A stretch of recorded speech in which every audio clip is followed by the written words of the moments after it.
Et bonjour à tous, c'est Omega, et aujourd'hui on se retrouve pour une nouvelle vidéo sur Nations Glory. Donc Nations Glory qui est un serveur Minecraft, et aujourd'hui je vais vous présenter le mode Schematica, qui vous permet de reproduire des builds que vous avez fait en créatif et que vous voulez refaire en survie. Ça peut aussi être pratique pour sauvegarder des choses que vous avez beaucoup aimées, que vous avez faites, et qui par une guerre ou un missile serait détruit, vous pourrez le réparer facilement. Donc pour ça, il faut aller dans le launcher, et dans le launcher, vous allez dans Settings des paramètres, et vous activez Schematica en cliquant ici. Et ensuite, vous avez juste à lancer votre jeu. Le jeu mettra un petit peu de temps à démarrer parce qu'il faut qu'il installe Schematica, etc. Une fois que vous avez activé Schematica et que vous êtes arrivé dans votre jeu, vous appuyez sur Échappe dans les paramètres, dans vos paramètres de contrôle. Tout en bas, vous avez trois nouvelles touches qui sont apparues. Load schématique, Save schématique et Manipulate schématique. Donc vous configurez vos touches.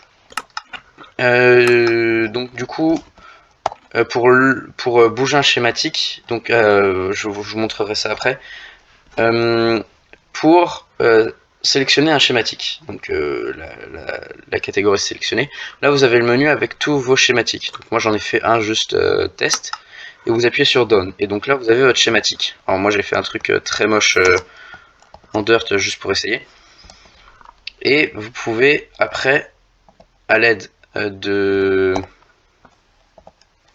la touche, enfin à l'aide de l'outil Move schématique, vous pouvez bouger votre schématique comme vous voulez.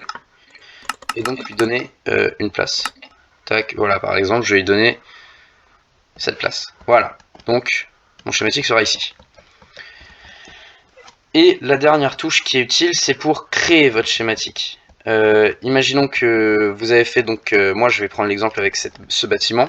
Ce bâtiment, j'aimerais le reproduire après dans ma ville. Donc pour ce faire, je vais utiliser la troisième commande, celle où on a red point et blue point. Donc pour sélectionner la zone, il faut se mettre dans les deux coins qui sont diamétralement opposés. Donc celui qui est tout en haut dans un coin et celui qui est tout en bas dans l'autre. Pour ça, donc on va prendre ce point, on va prendre du coup ici. Vous appuyez sur la bonne touche et vous allez créer le red point. Voilà. Donc vous cliquez sur red point, vous cliquez sur enable. Donc là vous pouvez voir que mon point rouge il est là. Ce point rouge, je vais pouvoir le bouger à l'aide à nouveau de ceci. Donc là vous pouvez le voir que je l'ai mis exactement là où je suis, et j'aimerais encore le descendre un petit peu. Donc là il se trouve ici, il faut encore que je le descende d'un cran. Tac, comme ça. Et donc ici on a notre point rouge. Ensuite il va falloir prendre notre point bleu. Pour le point bleu, c'est la même opération. Tac.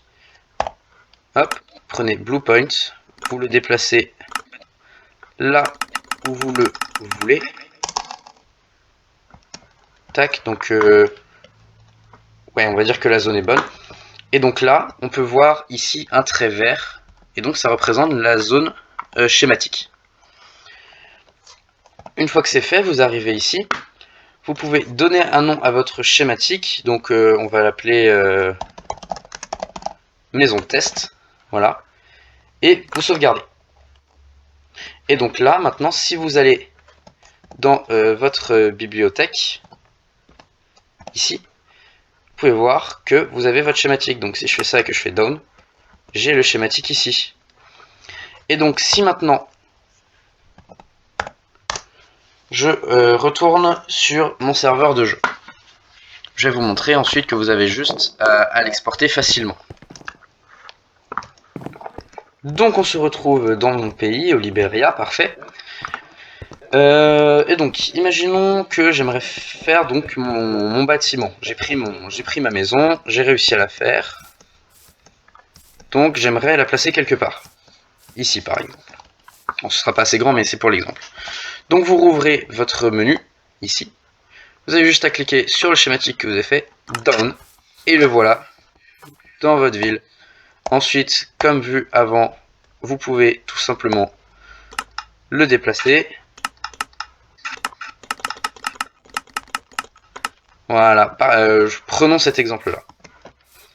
Là où il y a des blocs rouges, c'est qu'il y a le mauvais bloc qui est présent et qu'il faut le changer. C'est-à-dire qu'imaginons que là, il fallait poser un bloc d'herbe et je pose autre chose, ça va me mettre en rouge. Toutes les zones en bleu, c'est les zones où il n'y a rien encore de posé. Où c'est encore bon. Et donc, vous avez juste à remplir le schématique au fur et à mesure.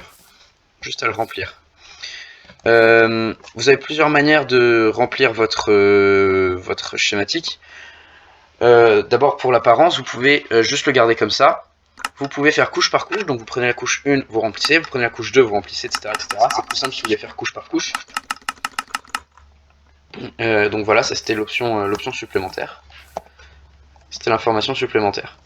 Donc là, bien évidemment, c'est pas des vrais blocs, hein. Je passe à travers. Là, je passe à travers tous les blocs. Et ben voilà, c'était la fin de ce petit tutoriel pour savoir utiliser Schematica sur Nations Glory. J'espère qu'il vous aura plu et que vous aurez bien compris et que ça va pouvoir vous aider. Et on se retrouve pour une prochaine vidéo.